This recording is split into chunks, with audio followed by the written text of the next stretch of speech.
This tuna pasta bake is straight-talking, no-nonsense comfort food. Out of the store cupboard and into the oven, it offers bags of flavour on a no-frills budget.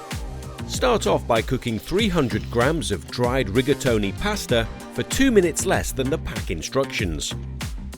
Next, fry an onion for 3 to 4 minutes in low-calorie cooking spray.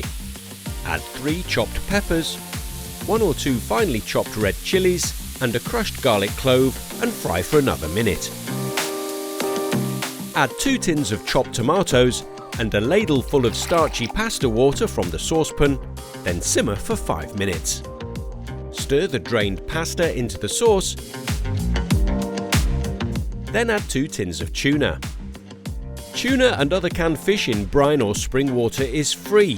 Fish canned in oil has a sin value.